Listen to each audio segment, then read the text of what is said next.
အဲ့လိုပြတကယ်မျက်စိစပမွေးစူးကျင်စရာကောင်းတဲ့ campaign တွေရှိတယ်အဲ့ကျွန်တော်ပထမဆုံးစဉ်းစားမိတာကဒီ campaign တွေကိုဘယ်ကောင်အများစပြီးထွင်လိုက်တာလဲပေါ့နော်ဘယ်တော့အများဒီလိုမျိုးတွေစပြီးသုံးတာလဲဆိုပြီးတော့ကျွန်တော်လေ့လာကြည့်တော့ပထမဆုံးစတွေ့တဲ့ brand ပေါ့နော်ဒါကျွန်တော်တွေ့တာနော်တကယ်အဲ့တဲ့ရှိစောကျင်လဲစောမယ်ကျွန်တော်မသိဘူးဒါပေမဲ့ကျွန်တော်လေ့လာကြည့်စလောက်စပြီးတွေ့တဲ့ brand ကဒီမှာBenetton လို့ခေါ်တဲ့ brand တစ်ခုရှိတယ်အဲ့ brand အစားတော့အစားပဲဘာလို့လဲဆိုတော့သူကကျွန်တော်တို့ဒီ fashion လောကမှာဆိုရင်အဲ့ဒီ1990ခုနှစ်လောက်တုန်းကပေါ့နော်အဲ့မှာတုန်းကဆိုရင်ကျွန်တော်တော်တော်များများကခုချိန်ထိလေပြစဉ်းစားကြည့် fashion လို့ပြောရင်ကျွန်တော်တို့ဘာလုပ်ကြလဲဆိုတော့ကျွန်တော်တို့အဝတ်စားတွေကိုလှလှပပရိုက်ပြတယ်ဒါမှမဟုတ်ရင်ကျွန်တော်တို့ဒီ model တွေနဲ့သုံးပြီးရိုက်ပြတယ်အဲ့ brand ကြတော့ဘာတွေနဲ့ရိုက်ပြလဲဆိုတော့ပေကန်နီးလူတွေပါအင်ကြီးတွေဝတ်ပြရတယ်ပြီးရင်ကျွန်တော်တို့ဗာလဲလူမဲတွေအဲ့လိုမျိုးလူမျိုးရေးခွဲခြားတဲ့ပုံတွေပြီးရင်တို့အဲ့ကြော်ညာတစ်ခုစီခက်ဆိုးဆိုးပြဘာလဲဆိုတော့ AIDS နဲ့သေကန်နီးလူနာဘေးနားမှာငိုနေတဲ့ဟာကိုကြော်ညာရိုက်ပြီးတော့အဲ့ဒါကြီးကိုတင်အဲ့တော့ဒါကြီးကိုမြင်မှာတော့ကြာဘာကြီးလဲပေါ့တကယ် fashion brand တစ်ခုကဘာတွေရိုက်ပြနေရလဲဆိုပြီးတော့လူတွေကစပြီးတော့အငင်းပွားတယ်awareness ရတယ်ပေါ့လေအဲ့လိုမျိုးတွေနဲ့လောက်ခဲ့ဘူးတဲ့ကြော်ညာတွေထဲမှာသူတို့ကတော့ကျွန်တော်လေးလာကြည့်လို့ပထမအဆုံးလို့ပြောလို့ရတယ်အဲ့ဒီ Benetton ဆိုတဲ့ brand ပေါ့နော်1990လောက်က brand တကယ်တမ်းတော့ဒီဘက်ခေတ်မှာလည်းဒီလိုမျိုးကျွန်တော်တို့ကဘယ်လိုခေါ်လဲဆိုတော့ edgy marketing လို့လည်းခေါ်တယ်ဒါမှမဟုတ်ရင် controversial marketing လို့လည်းခေါ်တယ်ဒီလိုမျိုးလုပ်တဲ့ brand တွေရှိတယ်အဲ့ဒါ personal brand မှာလည်းရှိတယ်ပြီးတော့ product brand တွေမှာလည်းရှိတယ်ဒါမဆန်ဘူးကျွန်တော်တို့စပြီးနောက်ပြီးပြောနေကြစကားတွေတောင်ရှိတယ်ဥပမာဒီဘက်ခေတ်မှာကျွန်တော်ဘောလုံးလောကမှာစာရေးတဲ့သူတယောက်က engagement သိမ့်မရဘူးဆိုရင်သူကတစ်ချောင်းတော့ရေးလိုက်ရင်အဲ့ဒါလူတွေ engagement ရအဲ့ဒါဘာလဲဆိုတော့ Ronaldo ကပိုကောင်းတယ်ဒါမှမဟုတ် Messi ကပိုကောင်းတယ်အဲ့ဒါဒီဘာလဲဆိုတော့လူတွေကိုကျွန်တော်တို့ကရန်တိုက်ပေးတာအဲ့တော့ကိစ္စတစ်ခုကိုကျွန်တော်တို့ချပြလိုက်တယ်အဲ့ချိန်ကျရင်တစ်ဖက်ကကောင်းတယ်လို့ထင်တယ်တစ်ဖက်ကမကောင်းလို့ထင်တယ်အဲ့နှစ်ကောင်တက်ကြရတယ်အဲ့မှာကိုယ့်ရဲ့ topic ကြီးကလူတွေကြားထဲမှာရောက်နေတယ်အဲ့ဒါမျိုးကိုကျွန်တော်တို့က controversial marketing လို့ခေါ်တယ်အဲ့ဒါမျိုးကိုလုပ်ခဲ့တဲ့သူတွေကိုလိုက်လေ့လာကြည့်တော့နောက်ထပ်တစ်ခုသွားတွေ့တာပါလဲဆိုတော့ Diesel ဆိုတဲ့ gym brand ပုံမှန်ဆိုရင်များစဉ်းစားကြည့် brand တွေအကုန်လုံးကမင်းကကောင်းအောင်နေရမယ်တို့မင်းကောင်းအောင်ပြောရမယ်တို့ကောင်းအောင်ကျင့်တန်ရမယ်လို့ပြောနေတဲ့ချိန်မှာအဲ့ဘေးတွေကဘာလုပ်လဲဆိုတော့ Be Stupid ဆိုတဲ့ campaign ကြီးကို launch လုပ်တာပြောမှဆိုရင်မင်းတို့ smart ဖြစ်ရတင်းစရာကောင်းတယ်မင်းတို့ Be Stupid ဒီ human bite တာလုံးလိုက်ဒီ stupid ဖြစ်တဲ့အရာကြီးလုံးကြမယ်ဆိုပြီးတော့ဒီ Gen Z တွေကြားမှာပေါက်သွားခဲ့ဘူးတယ်အဲ့ brand ကိုလည်းလေ့လာကြည့်လို့ရတယ်နောက်တစ်ခုကတော့ကျွန်တော်တို့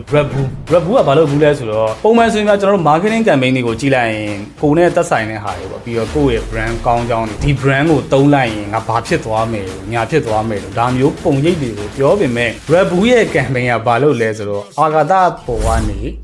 ခုံချပြအဲ့တော့ပုံမှန်ဆိုကြည့်လိုက်ရင် marketing သမားတွေမျက်စိလဲသွားတယ်ပေါ့အဲ့တုန်းကဆိုရင်ဘာကြီးလဲပေါ့ဒီ Red Bull အဲ့လိုဝစ်စုံကြီးဝစ်ပြီးတော့အာဂါသပေါ်ကနေခုံချပြတာကဘာများထူးမလဲဆိုပေမဲ့ဒါပေမဲ့အဲ့ဒါပဲထူးသွားတယ်ဘာမှမဆိုင်တဲ့ဟာကြီးကိုလုံးပြတယ်ဆိုပြီးတော့ကျွန်တော်တို့Twitter မှာဆိုရင် tweet ပေါင်းတောင်းနေချီမယ်ထင်တယ်ကျွန်တော်တခြားတော့အတိအကျမသိပေမဲ့တောင်းနေချီလောက်တယ်ပြီးရင် YouTube မှာဆိုကြည့်ရတဲ့လူကလုံးဝ million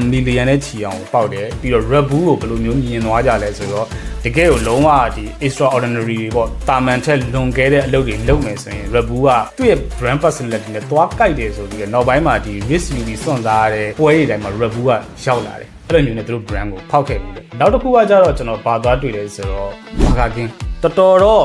ပြောင်းနေပြောရမလားတော်တော်များခွက်ပြောင်းနေ brand လို့ပြောရမလားသူတို့က McDonald ရှေ့မှာသွားပြီးတော့ campaign လုပ်တာပြောမှဆိုပြဒီ McDonald ရဲ့ဆိုင်ရှေ့မှာသွားပြီးတော့ Burger King က campaign သွား run တာအဲ့တော့ထုံးစံတိုင်းပေါ့ဆဲတာပေါ့ဒီ Burger